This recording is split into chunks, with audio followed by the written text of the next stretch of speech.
Welcome to Eversal online classes. আজ আমরা শতকরার পরবর্তী অংশ আলোচনা করব। আমরা লেভেল 2 এর কোশ্চেনগুলো আলোচনা করছিলাম।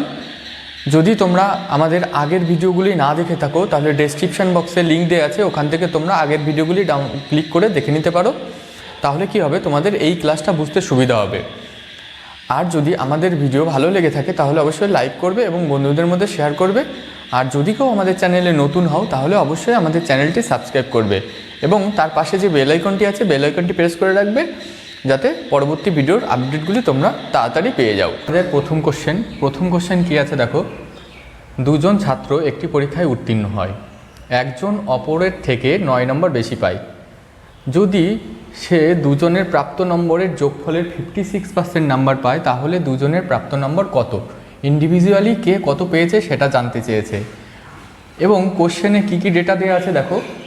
কোশ্চেনে একটা ডেটা দেওয়া আছে যে প্রার্থী বেশি পেয়েছে সে দুজনের প্রাপ্ত নম্বরের যোগফলের 56% নাম্বার পেয়েছে।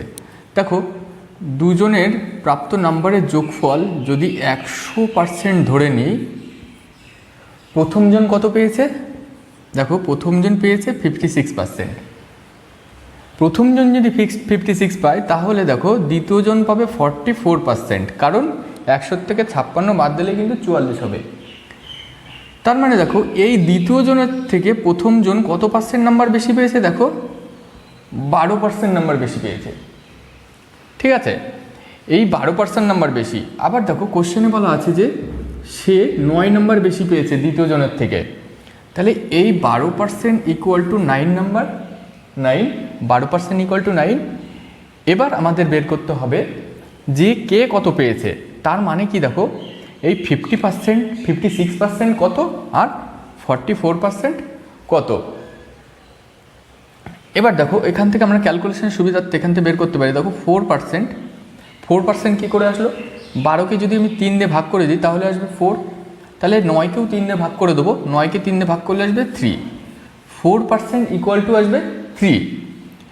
এর সঙ্গে যদি 14 দিয়ে গুণ করি, দেখো 14 দিয়ে গুণ করলে আসে 4 14 56। এখানেও তাহলে 14 দিয়ে গুণ করে দেবো, 3 14 42। তার মানে দেখো 56% হয়ে যাবে 42। তাহলে প্রথমজন পেয়েছে হচ্ছে 42 মার্কস।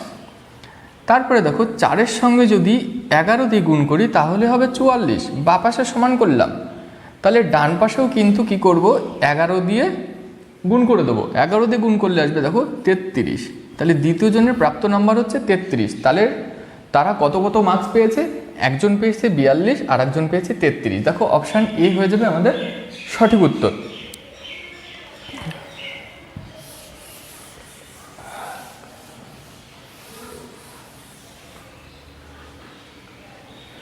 দেখো পরের কোশ্চেন কি আছে। একটি পরীক্ষায় 65% ছাত্র অঙ্কে ও 48% ছাত্র বাংলায় পাশ করে। যদি 30% ছাত্র উভয় বিষয়ে পাশ করে থাকে তাহলে কত শতাংশ ছাত্র উভয় বিষয়ে ফেল করে? দেখো এই অঙ্কটা আমরা ভেনচিত্রের মাধ্যমে করব। ভেনচিত্র কি, যে আমরা দুটো বৃত্ত আঁকবো। প্রথমটা হচ্ছে অঙ্কের নাম্বার আর দ্বিতীয়টা হচ্ছে বাংলার নাম্বার। প্রথমটা অঙ্কে কত আছে দেখো, অঙ্ক আছে 65% ছাত্র অঙ্কে পাশ করেছে আর বাংলায় পাশ করেছে দেখো 48%। এই দুটোর মধ্যে উভয় বিষয়ে পাশ করেছে দেখো 30%। তার মানে কি, কমন আছে 30%। আর এই যে সার্কেলটা দেখছো, এই সার্কেলটা হচ্ছে 48%-এর সার্কেল আর এটা হচ্ছে 65%-এর সার্কেল। তাহলে এইটা যদি 30 হয়ে যায় তাহলে এই যে সার্কেলের বাকি পোর্শনটা আছে, কমন বাদ দিয়ে যে বাকি পোর্শনটা আছে দেখো, সেইটা হয়ে যাবে দেখো 18%। 30 যোগ 18 ইকুয়াল টু 48 হয়ে যাবে। আর এখানে আছে 30, তাহলে এই সার্কেলটা আর এই ফাঁকা জায়গাটায় দুটো মিলে হবে 65। দেখো এর সঙ্গে যদি আমরা 35 যোগ করি, দেখো 35 আর 30 হয়ে যাবে 65। তাহলে এই ফাঁকা অংশটা 35, এই ফাঁকা অংশটা 18 আর কমন অংশটা হচ্ছে 30। এই যে সার্কেলের মধ্যে যে নাম্বারগুলো আছে পার্সেন্টেজ, সেই নাম্বারটা হচ্ছে ওই ছাত্র কোনো না কোনো বিষয়ে পাশ করেছে। এত পার্সেন্ট ছাত্র কোনো না কোনো বিষয়ে পাশ করেছে, সেই সংখ্যাটা আমরা কি করব, যোগ করব। 35 প্লাস 30 প্লাস 18 কত আসছে দেখো, 65 প্লাস 18। 65 প্লাস 18 আসবে 83%।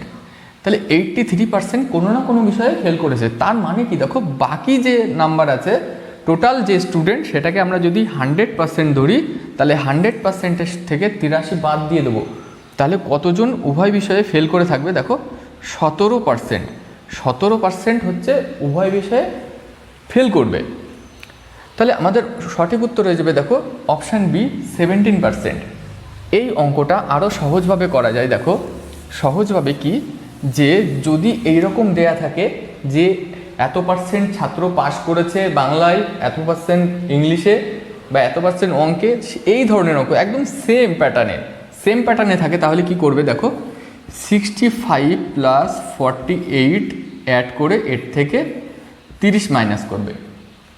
30 মাইনাস করলে যে সংখ্যাটা পাবো সেটা হচ্ছে উভয় বিষয়ে কোনো না কোনো বিষয়ে স্টুডেন্ট পাশের সংখ্যা। দেখো এটাকে যদি আমরা অ্যাড করি তাহলে আসবে কত, 113। এর থেকে যদি 30 বাদ দিই তাহলে আসবে 83%। এগুলো সবই পার্সেন্টেজ। দেখো 113 থেকে 30 বাদ দিলে আসছে 83%। এই 83% ছাত্র কোনো না কোনো বিষয়ে পাস করেছে। তার মানে যে 100 থেকে যদি 83 বাদ দিয়ে দিই, যে বাকি 17% আছে, সেই 17% কিন্তু কোনো না কোনো বিষয়ে ফেল করেছে। এই 17% কিন্তু উভয় বিষয়ে ফেল করেছে। এই 17% উভয় বিষয়ে ফেল করেছে, 83% হচ্ছে কোনো না কোনো বিষয়ে পাস করেছে। তাহলে আমরা এইভাবেও কিন্তু অঙ্কটা করতে পারি।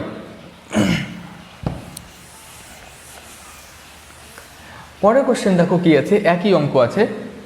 একটা পরীক্ষায় 35% ছাত্র গণিতে ও 25% ছাত্র ইতিহাসে ফেল করে। যদি 10% ছাত্র উভয় বিষয়ে ফেল করে, তাহলে শতকরা কত শতাংশ ছাত্র উভয় বিষয়ে পাস করে? তাহলে দেখো এখানেও আমি একটা ভেন চিত্র করে দিতে পারি। এটা ম্যাথ আছে, আর একটা আছে কি সাবজেক্ট, হিস্ট্রি, ইতিহাস। তাহলে ম্যাথে আছে 35% আর ইতিহাসে আছে 25%। আর এই দুটোর মধ্যে কমন আছে দেখো 10%। 10% উভয় বিষয়ে পাস করে। তার মানে দেখো এই জায়গাটা হবে তাহলে 15%, আর এই জায়গাটা আসবে দেখো 25%। এই তিনটেকে আমরা অ্যাড করে দেবো, 25 আর 15 40 আর 10, তাহলে হচ্ছে 50%। 50% কোনো না কোনো বিষয়ে ফেল করে। এখানে সবগুলোই কিন্তু ফেল করার ডেটা দেওয়া আছে। তাহলে 50% হচ্ছে কোনো না কোনো বিষয়ে ফেল করে, তাহলে উভয় বিষয়ে পাস করে 100 থেকে 50 মাইনাস করে দেবো, তাহলে হয়ে যাবে 50% অ্যান্সার। 50% দেখো কোথায় আছে, অপশান সিতে। অপশান সিতে আছে 50%। এই অঙ্কটা কিন্তু ওই নিয়মেও করতে পারো, যে সংখ্যা দুটো দেওয়া আছে, কি সংখ্যা দেওয়া আছে, 35 + 25 - 10, এটা করলে আসবে দেখো 50%। এই 50% কোনো না কোনো বিষয়ে ফেল করে। তার মানে দেখো উভয় বিষয়ে যে পাস করে সেটার সংখ্যা 100 থেকে 50% মাইনাস করে দেবো, তাহলে অ্যান্সার হয়ে যাবে 50%। এইভাবে তোমরা অঙ্কগুলো করতে পারো। দেখো পরবর্তী কোশ্চেন দেখো, পরবর্তী কোশ্চেন কী আছে, একটি গ্রামে 60% পরিবার গরু পালন করে, 30% পরিবার ছাগল পালন করে, 15% পরিবার দুটি পশুই পালন করে। যদি গ্রামে 96টি পরিবার থাকে, তাহলে কটি পরিবার কোনো পশুই পালন করে না? একই অঙ্ক, আলাদা কিছু নেই। একটি গ্রামে 60% পরিবার গরু পালন করে, তার মানে 60 + 30 - 15, এটা করো। এটা করলে আসবে 75%। 75% পরিবার কোনো না কোনো পশু পালন করে থাকে। 60% কী করে, 60% গরু পালন করে, 30% ছাগল পালন করে, আর 15% হচ্ছে কমন, গরু এবং ছাগল দুটোই পালন করে। তার মানে কি 75% যে পরিবার আছে, 75% পরিবার কোনো না কোনো পশু পালন করে থাকে। তার মানে দেখো 100% যদি টোটাল হয়, এর মধ্যে 75% হচ্ছে কোনো না কোনো পশু পালন করে থাকে। তার মানে দেখো কোনো পশুপালনই করে না, সেটা হচ্ছে বাকি 25% পরিবার। 100 থেকে মাইনাস করে দাও 75, আসবে 25% পরিবার। 25% মানে হচ্ছে 1/4 অংশ। তার মানে কি মোট যা পরিবার আছে তার 1/4 অংশ কোনো পশুই পালন করে না, তার বাড়িতে কোনো পশু নেই। তার মানে দেখো গ্রামে 96টি পরিবার আছে, 96টি পরিবারের 1/4 অংশ কত হচ্ছে দেখো, 96টি পরিবারের 1/4 অংশ, এটা হয়ে যাবে দেখো 4 দিয়ে কাটা 4 24 96, 24টি পরিবার। অপশান দেখো কোনটা আছে, অপশান সি আছে 24টি পরিবার। 24টি পরিবারের কিন্তু বাড়িতে কোনো পশুই নেই, কোনো পশুই ওরা পালন করে না। দেখো এইটা ভেন ডায়াগ্রাম দিয়েও করলেও হবে, ভেন ডায়াগ্রাম দিয়ে করি। দেখো ভেন ডায়াগ্রাম দিয়ে যদি করি, এটা হচ্ছে গরুর ভেন ডায়াগ্রাম, কাউ, আর এটা হচ্ছে গোট। কাউ আছে কত দেখো 60%, গোট আছে 30%, আর কমন আছে 15%। 15% কমন, তার মানে দেখো এই জায়গাটা হবে 15%, আর এই জায়গাটা যদি 15% হয়, এই জায়গাটা হবে 45%। দেখো কোনো না কোনো পশু আছে কত পার্সেন্ট লোকের বাড়িতে, 15 15 30 আর 45, 75% লোকের বাড়িতে কোনো না কোনো পশু আছে। তাহলে 25%-এর যে পরিবার আছে সেই বাড়িতে কিন্তু কোনো পশু নেই। 25% মানে 1/4, তাহলে 96টি পরিবারের 1/4 অংশ, সেটা হচ্ছে সেই পরিবারগুলোর কিন্তু কোনো পশু নেই, সেটা হচ্ছে 24টা। 24 হয়ে যাবে আমাদের সঠিক উত্তর।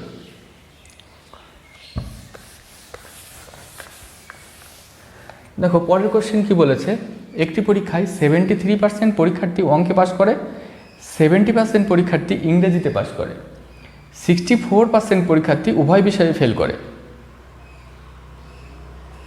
যদি এটা ভুল আছে, দেখো এটা হচ্ছে উভয় বিষয়ে পাস করে হবে, হ্যাঁ এটা ঠিক করে নিলাম, উভয় বিষয়ে পাস করে। তাহলে দেখো এই অঙ্কটাও কিন্তু একই রকমভাবে 73 + 70 - 64, এটা করলে কত আসছে দেখো, এটা করলে আসবে 73 আর 70 যদি আমরা যোগ করি 143, 143, এর থেকে যাবে 64 মাইনাস, এর থেকে যদি 64 মাইনাস করি তাহলে আসছে কত দেখো 79%। 79% কি আছে, 79% কোনো না কোনো বিষয়ে পাস করে, সেটা হচ্ছে অঙ্কও পাস করে, এবার ইংরেজিতেও পাস করে, কোনো না কোনো বিষয়ে পাস করে 79%। তার মানে দেখো 100 থেকে যদি 79% বাদ দিয়ে দিই তাহলে হচ্ছে থাকছে 21%। এই 21% কিন্তু উভয় বিষয়ে ফেল করে। এই উভয় বিষয়ে ফেল করার সংখ্যা পরীক্ষার্থী আছে দেখো 63,000, কি বললাম 63,000, তাহলে 21% ইকুয়াল টু হয়ে যাচ্ছে দেখো 63,000, তাহলে 1% হয়ে যাবে 63,000 বাই 21, তার মানে হচ্ছে দেখো এটাকে কাটলে 3,000, 1% হয়ে যাবে 3,000। আমার লাগবে কত, লাগবে হচ্ছে মোট পরীক্ষার্থী অলওয়েজ আমরা 100% ধরি, মোট পরীক্ষার্থী তার মানে 100%, আমাকে 100% বের করতে হবে। তাহলে 3,000 এর সঙ্গে 100 গুণ হবে, তার মানে দেখো অ্যান্সারটা হবে 3-এর পরে 1 2 3 4 5টা শূন্য, 3-এর পরে 5টা শূন্য। দেখো কোন অপশানে আছে, 3-এর পরে 5টা শূন্য, 1 2 3 4 5, অপশান বি হয়ে যাবে আমাদের সঠিক উত্তর। একই অঙ্ক যে অঙ্কগুলো করালাম, পরের কোশ্চেন দেখো, পরের কোশ্চেন কি আছে, এক ব্যক্তির আয় প্রথম বছর 25% বৃদ্ধি পায় এবং পরের বছর 4% হ্রাস পায়, এভাবে চলতে থাকলে 5 বছর পর তার আয় হবে 72,000 টাকা, তার বর্তমান আয় কত? দেখো এক ব্যক্তির আয় প্রথমে বলেছে 25% বৃদ্ধি পায়, পরের বছর 4% হ্রাস পায়, এভাবে চলতে থাকে, তার মানেটা কি দেখো, তার পরের বছর আবার 25% বৃদ্ধি পায়, তারপরের বছর আবার 4% হ্রাস পায়, এইভাবে যদি চলতে থাকে তার 5 বছর পরে আয় হয় 72,000 টাকা। 72,000 টাকা যদি 5 বছর পরে আয় হয়ে থাকে, তার বর্তমান আয় কত? দেখো 25% মানে আমরা জানি 1/4, আর 4% মানে 1/25, 4% মানে 1/25। প্রথম বছর দেখো তার যদি আয় থাকে 4 টাকা, 1 টাকা বাড়বে।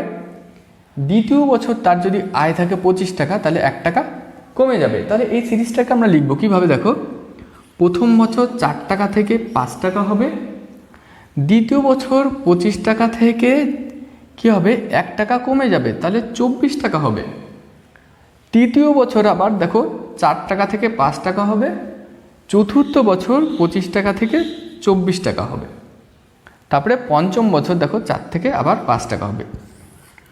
এইবার দেখো আমরা এই রাশিগুলোকে গুণ করে এইখানে যেটা পাবো সেটা হচ্ছে তার বর্তমান আয়, আর এইখানে যেটা পাবো সেটা দেখো 1 2 3 4 5 বছর পরের আয়। কিন্তু এই গুণটা এই পাশে গুণ করে আর এই পাশে গুণ করে একটা বড় ভ্যালু আমরা পাবো। কিন্তু এই বড় ভ্যালু ক্যালকুলেশন থেকে আমার মুক্তি পাওয়ার জন্য আমরা কি করব, কোনাকুনি কাটাকাটি করব। দেখো এই দাগের উপরে কোনাকুনি কাটাকাটি যায়। কীরকম যায় দেখো, 5 আর এই 5, 5 5 25-এর সঙ্গে এই 25 কেটে গেল, আর এই 5-এর সঙ্গে দেখো এই 25 কেটে হয়ে যাবে 5। দেখো এবার দেখো এই রাশির সঙ্গে এই রাশি 4কে কাটছে, দেখো 4 ছক 24, আবার এই 4 দিয়ে 4 ছক 24, 4 6 24 আছে। দেখো এখানে আর কি সংখ্যা আছে, আর এখানে 4 আছে, 2 দিয়ে কাটছি, 2 2 4, 3 2 6, আবার 2 দিয়ে কাটছি, 3 2 6। তাহলে বাঁ পাশে দেখো শুধুমাত্র 5 পড়ে আছে, আর ডান পাশে আছে 3 3, 3 3 9। তার মানে দেখো তার বর্তমান হচ্ছে আয় 5 ইউনিট এবং 5 বছর পরে আয় হবে 9 ইউনিট। কোশ্চেনে দেওয়া আছে 5 বছর পরের আয়, তার মানে হচ্ছে 9 ইউনিট ইজ ইকুয়াল টু 72,000 টাকা।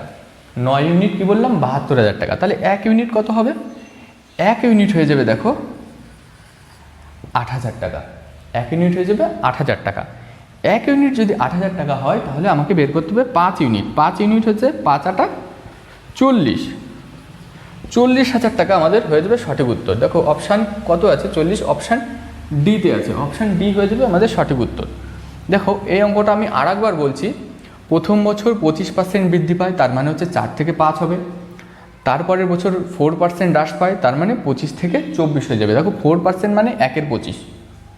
এইভাবে তৃতীয় বছর 4 থেকে 5 হবে, চতুর্থ বছর 25 থেকে 24 হবে, এবার 4 থেকে 5 হবে। বা পাশে গুণ করলে আমরা পাবো তার বর্তমান আয়, ডান পাশের সংখ্যাগুলো গুণ করলে পাবো তার 5 বছর পরের আয়। যেহেতু গুণ করতে গেলে একটা বড় সংখ্যা আসবে, তাই সেই সংখ্যাগুলোকে আমরা কি করছো, কোনাকুনি কাটাকাটি করে একটা মিনিমাইজ করে নিলাম। মিনিমাইজ করে আমরা পাচ্ছি 5 আর 9। তার মানে কি, তার বর্তমান আয় যদি 5 টাকা হয় বা 5 ইউনিট হয়, 5 বছর পরে আয় হয়ে দাঁড়াবে 9 ইউনিট। 9 ইউনিট ইকুয়াল টু 72,000 টাকা। 1 ইউনিট 8,000 টাকা, তাহলে 5 ইউনিট হয়ে যাবে 40,000 টাকা। তাহলে 40,000 টাকাই আমার উত্তর, কারণ বর্তমান আয় চেয়েছে। দেখো পরের কোশ্চেন কি আছে, পরের কোশ্চেন আছে একটা সৈন্য দলের 10% যুদ্ধে মারা যায়। 10% যুদ্ধে মারা যায়, বাকি সৈন্যের 10% রোগে মারা যায় এবং অবশিষ্টের 10% অক্ষম ঘোষিত হয়। যদি বর্তমান দলে 729,000 সৈন্য থাকে, তাহলে প্রথমে কত সৈন্য ছিল। তার মানে দেখো 729,000, 7,29,000 সৈন্য এখন আছে। 10% যুদ্ধে মারা যায়, দেখো 10% মানে আমরা জানি 1 10। তার মানে কি, যদি 10টা সৈন্য থাকে তার একটা সৈন্য হচ্ছে যুদ্ধে মারা যায়, তাহলে দেখো তাহলে থাকবে কত, 10টা সৈন্যের থেকে থাকবে হচ্ছে 9টা। তারপরে দেখো এইখানে বলেছে বাকি সৈন্যের, তার মানে কি বাকির মধ্যে ক্যালকুলেশন করতে হবে। তার মানে কি আমাকে বাকি যদি আমরা বাকির মধ্যে যদি ক্যালকুলেশন করি তাহলে সাকসেসিভলি আসবে, তাহলে আমরা এবার পরপর সিরিজ ধরে করতে পারবো। দেখো বাকি যদি 10টা সৈন্য থাকে তার মধ্যে একটা সৈন্য রোগে মারা যায়, তার মানে বাকি 10টা সৈন্যের মধ্যে একটা সৈন্য রোগে মারা যায়।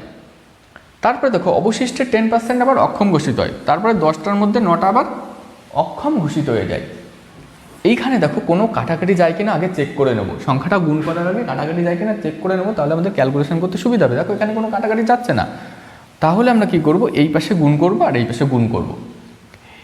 এই পাশে গুণ করে আসছে দেখো 1-এর পরে 3টে শূন্য, এইটা হচ্ছে বর্তমান শূন্য সংখ্যা বা এটা আগের শূন্য সংখ্যা। আর এইটা আছে দেখো 729, এটা হচ্ছে এখনকার শূন্য সংখ্যা, এটা বর্তমান না, এটা হচ্ছে আগের শূন্য সংখ্যা, প্রথমে যে শূন্য সংখ্যা ছিল। আর এটা হচ্ছে এই যে শূন্য সংখ্যা কমার পরে যুদ্ধে মারা গেল, রোগে মারা গেল এবং অক্ষম ঘোষণা হওয়ার পরে পড়ে থাকে 729 ইউনিট শূন্য সংখ্যা। দেখো এই 729-এর সঙ্গে যদি 1000 গুণ করে দিই, দেখো 729,000 আসবে। কি বললাম, তাহলে এই শূন্য সংখ্যা কেন 1000 গুণ করলাম, দেখো বলেছে বর্তমান দলে 7,29,000 সৈন্য থাকে, তাহলে 729-এর সঙ্গে 1000 গুণ করলে আসবে 729,000। তাহলে এখানেও 1000 গুণ করে দেবো। 1000 গুণ করলে যে সংখ্যাটা আসবে সেটা হচ্ছে প্রথমে যে শূন্য সংখ্যা ছিল সেই শূন্য সংখ্যা। তাহলে দেখো কত হচ্ছে, এটা হয়ে যাবে 1-এর পরে 6টা শূন্য, 1-এর পরে 6টা শূন্য। অপশানে আছে 1 2 3 4 5, অপশান ভুল আছে, দেখো এইটাই অপশান হবে, আমি ভুল লিখেছি। তাহলে এ হয়ে যাবে আমাদের সঠিক উত্তর। কি বললাম? এ হয়ে যাবে আমাদের সঠিক উত্তর। দেখো এই অঙ্কটাও কিন্তু অনেকটা সাকসেসিভের মতোই। কি করলাম, প্রথমে 10 থেকে 9 শূন্য হয়ে গেল, কারণ 1 আউট হয়ে গেছে, কোথায়? যুদ্ধে মারা গেছে। এই 10 থেকে 9 হলো, কারণ এখান থেকে 1 চলে গেছে, রোগে মারা গেছে। 10 থেকে 9 হলো, এখান থেকে 1 কিসে চলে গেছে? অক্ষম ঘোষিত হয়ে গেছে।